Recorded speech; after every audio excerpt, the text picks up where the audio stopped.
बड़ा है मुख्यमंत्री, उन्होंने और आपने ये कुर्बानियों का मसला बड़े अच्छे ढंग से पेश किया था। फिर कुर्बानी आ रही है, हमारे बॉम्बे में बहुत सारा माल इधर उधर से आता है, तो उनको हिफाजत मिले और उनके कारोबार बराबर चले।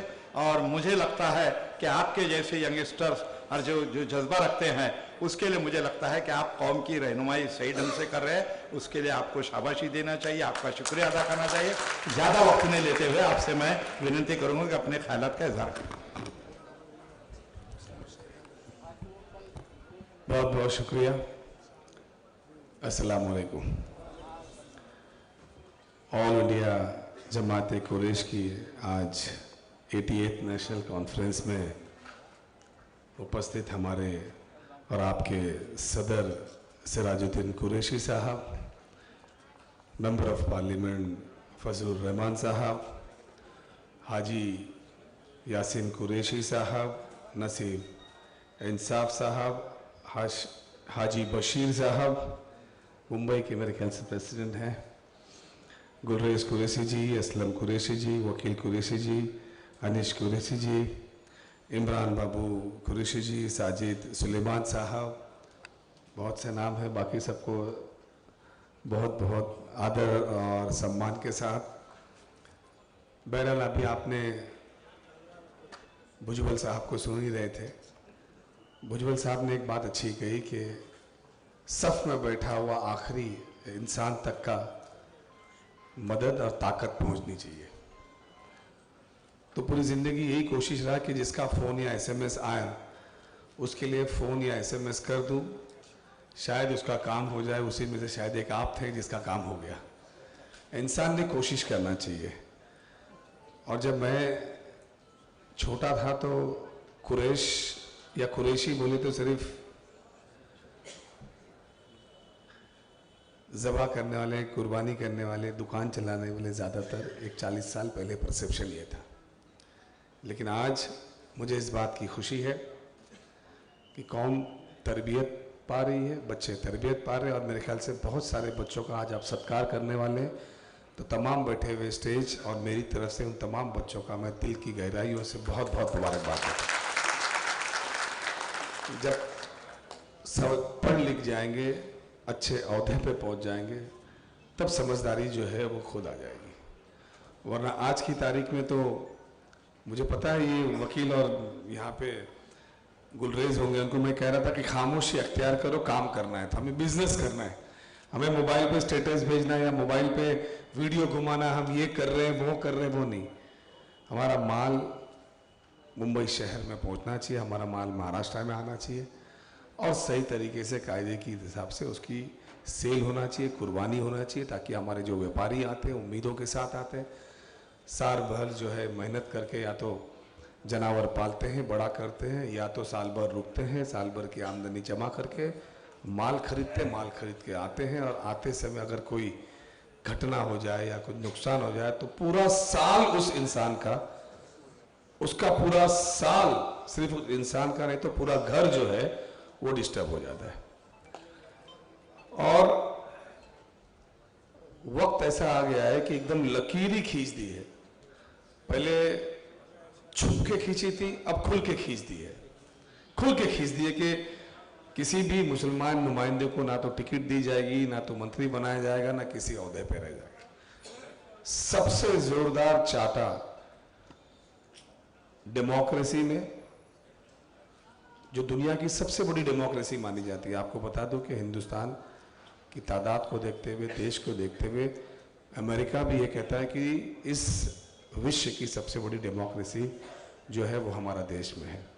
उसके ऊपर जो है कहीं ना कहीं इनडायरेक्टली जो है ताला लगाने का काम किया, जिसके लिए पूरी दुनिया में जो है उथू-तू हो रही है, बदनामी हो रही है। अब खुद आदमी अगर अपने आप को खुश करने के लिए कुछ भी समझे, लेकिन खुश तो सामने वाला होना चाहिए, तारीफ तो सामने वाला करना चाहिए। अवाम ने कहना चाहिए कि हाँ भाई ये आदमी जो था वो आके इंसानियत के लिए कुछ कर गया। हैवानियत का काम करके कुछ लोग तो तालियां बजाएंगे, लेकिन मरने के बाद तो कोई, आपको पता है जितने लोग इस तरीके के अहंकार लेके दुनिया में आए, जब भी वो रुखसत हुए, फिर चाहे वो एडोल्फ हिटलर हो या मुसोलिनी हो या जितने भी बड़े अलेक्जेंडर जैसे हैं, उनका कुछ नहीं हुआ। हमें यही, और ख़ास करके आज जो यहाँ पे व्यापारी, उनको बताना चाहता हूँ कि आप बिल्कुल इत्मीनान रखिए। पिछले साल जिस तरीके से जो अब रमज़ान ईद आने वाली है, रमज़ान ईद हो गई, अब बकरा ईद आने वाली, बकरा ईद के अंदर अच्छे तरीके से आप लोगों की जो कुर्बानी के जानवर हैं वो अच्छे तरीके से मुंबई शहर में आएंगे, महाराष्ट्र में आएंगे, और ख़ास करके देवनार में जो सहूलतें पिछली बार आपको दी गई थी उससे भी अच्छी सुविधा जो है इस साल दी जाएगी, ताकि बारिश आए कुछ हो।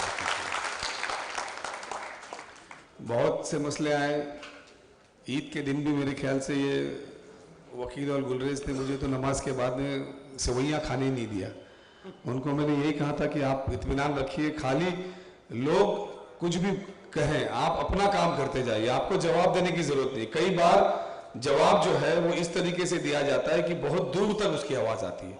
एक इंसान को गाली देता है, बात वहीं खत्म हो जाती है, लेकिन एक इंसान को बददुआ देती है तो बहुत दूर तक जाती है।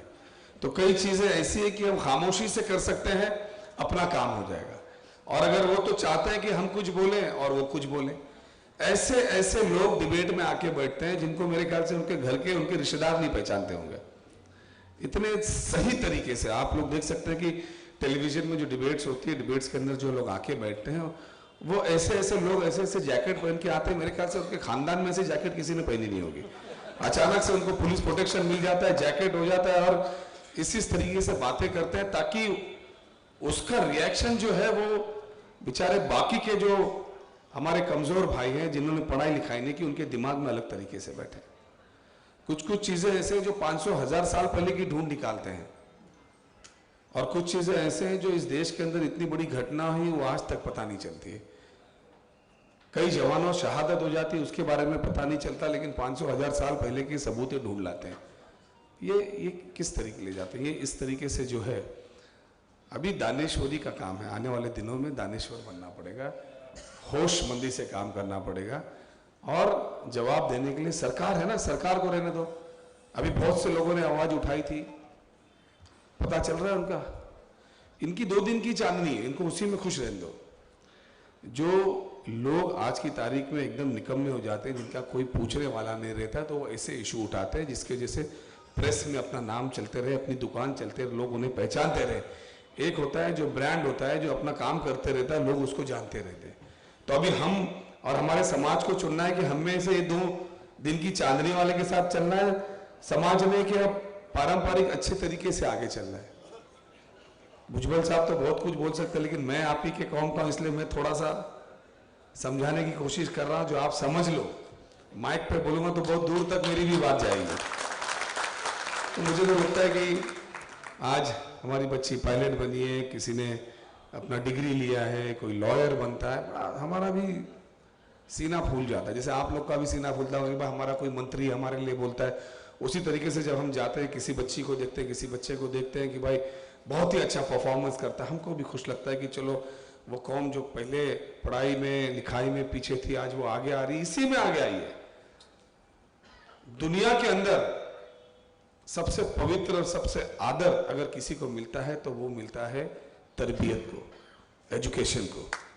इस चीज की पूरी दुनिया में कीमत है, पूरी दुनिया में इसको जो है लोग सलाम करते हैं।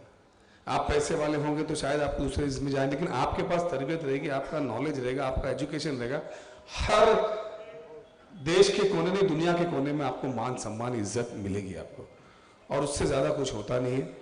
मेरे ख्याल से ये कौम को और ज्यादा फोकस करना चाहिए अपने बिजनेस और तरबियत में, और नाम करना चाहिए। और मैं कुरैश जमात को बहुत बहुत मुबारकबाद देता हूँ यह उनकी 88 एनिवर्सरी में, और इंशाल्लाह मेरे लायक कुछ भी काम हो, इस मुंबई शहर का पालक मंत्री हूँ, टेक्सटाइल मिनिस्टर हूँ, पोर्ट मिनिस्टर हूँ, मिनिस्ट्री मेरे पास है। जो भी जिस लायक काम हो, मेरे लायक कौम के लिए हो, अपने लोगों के लिए हो, अपने गांव वालों के लिए हो, अपने प्रदेश वालों के लिए, जो भी काम हो आप बताइएगा, इंशाल्लाह दिन रात उसको एक करके किया जाएगा। चाहे कोरोना का मसला हो, चाहे जिस ताल्लुक से भी जो भी मसले हो, आप लोग इंशाल्लाह लेके आइएगा। आप लोगों के साथ आपसे मिलके कंधे से कंधा मिला के आपका काम किया जाएगा। फिर से मैं दिल की गहराइयों से बच्चों को बहुत बहुत मुबारकबाद देता हूँ। आपने मेहनत की, और आज मेहनत करने के बाद में आज आपका यहाँ पे सत्कार होने जा रहा है, ये बहुत बड़ी बात है। स्टेज के ऊपर आने के बाद आप ये फील करना कि आगे चल के जिंदगी ऐसी बनाना कि हर बार लोग आपको स्टेज पे बुलाने के लिए फिक्रमंद रहे कि भाई ये आदमी आए और हमारे स्टेज की शोभा बढ़ाए। बहुत बहुत शुक्रिया। जय हिंद, जय महाराष्ट्र, अस्सलाम वालेकुम। हम लोग आपसे आगे मिलेंगे। सदा साहब बंगले पे आ जाइए। ये 10 तारीख तक चुनाव है, वो हो जाने के बाद। जी 10 तारीख